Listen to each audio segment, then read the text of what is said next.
ప్రియులారా, ప్రభు అయిన యేసుక్రీస్తు పరిశుద్ధమైన నామములో మీ అందరికీ నా ప్రేమ వందనములు, శుభములు తెలియపరుస్తున్నాను. దేవునికి స్తోత్రం. ప్రభు మనకు ఎల్లప్పుడూ చాలినవాడు. ప్రతి పరిస్థితులలో ఆయనే మనతో ఉంటాడు. మన హెచ్చింపులో, మన దీనస్థితిలో, మన కొన్ని దుఃఖ సమయములలో, కష్ట సమయములలో కూడా ఆయన మనలను విడిచిపెట్టడు. ఇంత సమీపముగా కలిగి ఉన్న వేరొక జనము ఎవరు అని పరిశుద్ధ గ్రంథములో మనం చదువుకుంటున్నాము కదా. ఈ దినము మీకు ఒక కాపుదల దినముగా ఉంటుంది. దేవుని యొక్క హస్తం మీతో ఉండేది చూచేటువంటి దినముగా ఉంటుంది. ప్రియులారా, మీరు ప్రతిరోజు ఉదయం వింటున్నారు, అనేకులకు షేర్ చేస్తున్నారు. ఉదయమే దేవుని యొక్క రాజ్యమును, పరిచర్యను మీరు చేస్తున్నారు. ఈ నిజంగా మీరు ధన్యురాండ్రు. మిమ్మలను తలంచి నేను ప్రభువుని స్తుతిస్తున్నాను. ఆ తరువాత యేసు దర్శించుచున్నాడు పరిచర్య కుటుంబములో. మీరును మాతో కూడా భాగస్థులై ఉన్నారని నేను మిమ్మల్ని చూస్తున్నాను. ప్రభువుకు మహిమ కలుగునుగాక. సరే, ఈ రోజుకు సంబంధించిన దేవుని మాట ఏమిటి? ఆదికాండం 1వ అధ్యాయము 2వ వచనం నేను చదువుతున్నాను. భూమి నిరాకారముగాను శూన్యముగాను ఉండెను, చీకటి అగాధ జలములపైన కమ్మియుండెను, దేవుని ఆత్మ జలములపైన అల్లాడుచుండెను.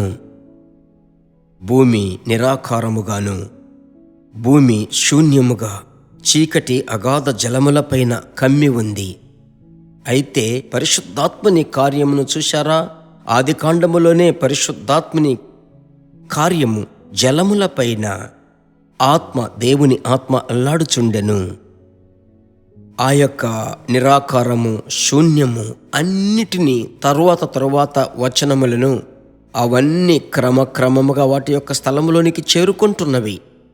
నా ప్రియ దేవుని బిడ్డలారా, పరిశుద్ధాత్మునికి ఎన్నో పేర్లు ఉన్నాయి. ఈ స్థలములో ఆయనకు ఒక పేరు పెడుతున్నాను, క్రమపరిచేటువంటి పరిశుద్ధాత్ముడు. మన కుటుంబములో కూడా ఆకారం లేకుండా దేవుడు ఇష్టపడని కార్యములు ఆత్మలో మనము నింపబడి ప్రార్థించేటప్పుడు, ఇంకా చెప్పాలంటే మనలో ఉన్నటువంటి క్రమము లేనటువంటి జీవితం మనకుండగా వాటిని ఆయన సరిచేస్తున్నాడు కదా.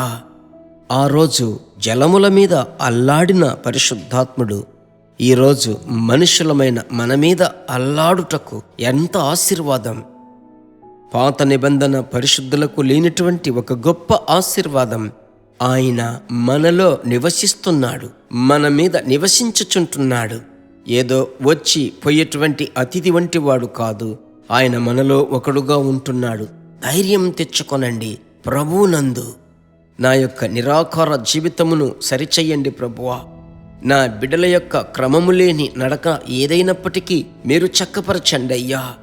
నా జీవితంలో నేను క్రమము కలిగినటువంటి విశ్వాసిగా, సేవకునిగా ఉండుటకు నన్ను బలపరచయ్యా. ఆ రోజు జలముల మీద అల్లాడాడే, ఈరోజు మా ఇంటిలో సంచరించండి అయ్యా అని మీరు ప్రేమతో పిలిచి చూడండి. పరిశుద్ధాత్ముడు మిమ్మలను నింపి ఒక క్రొత్త తైలాభిషేకముతో మిమ్మలను నింపుతాడు. మీ జీవితంలో ఒక గొప్ప మార్పు కలుగుతుంది. అలాగే ప్రార్థించుదామా? అలాగూ కుడి చేతిని పైకెత్తి, పరిశుద్ధమైన మంచి తండ్రి, ఆదియందు జలము పైన అల్లాడారే, ఈరోజు మాలో ఒకరుగా పరిశుద్ధాత్ముడ ఆదరణకర్తగా, విడుదల రాజుగా మాలో సంచరించే పరిశుద్ధాత్మునికి స్తోత్రం. ఇప్పుడు ఎవరెవరైతే నన్ను నింపు అని భారముతో అడుగుతున్నారో వారిని నింపి ఆత్మ బలము చేత, పరిశుద్ధాత్మ శక్తి అనబడు నింపుదల చేత మీ బిడ్డలను నింపి ప్రభు యొక్క ప్రసన్నతను మోసుకొని వెళ్ళే పాత్రలుగా మార్చండి. సమస్త బలహీనతలు తొలగిపోవాలి, అవసరతలు తీర్చబడాలి. ఈ దినం ఒక విజయపు దినముగా మార్చండి. యేసుక్రీస్తు నామములో మీ బిడ్డల కొరకు మీ చేతులలో నుండి అద్భుతములను తీసుకుంటున్నాను మంచి తండ్రి. Amen. Thank you. God bless you. అనేకులకు మీరు ఖచ్చితంగా షేర్ చేయండి. హిందీలో ఈ సందేశం విన్న మిమ్మలను ఎక్కువగా ప్రేమిస్తున్నాను. మీరు ఏ ఊర్లలో నుంచి వింటున్నారు ఆ కమెంట్ సెక్షన్లో మీరు ముద్రించండి. నేను చూడగా సంతోషం కలుగుతుంది. God bless you. దేవుని బిడ్డలారా, ఈ వర్తమానము మీకు మిక్కిలి ఆశీర్వాదకరముగా ఉందని మేము నమ్ముచున్నాము. ఇంకనూ మా వర్తమానములను విని ప్రభువులు ఆశీర్వదింపబడుటకు జీసస్ మీట్స్ మినిస్ట్రీస్ అను మా యూట్యూబ్ ఛానల్ ను సబ్స్క్రైబ్ చేయండి. మరియు మా ప్రార్థన సహాయముకై మీరు సంప్రదించవలసిన మా ఫోన్ నెంబర్ 9841425286 మరియు 72954636. Email gpsrobinson@hotmail.com. ప్రభు మిమ్మును ఆశీర్వదించునుగాక.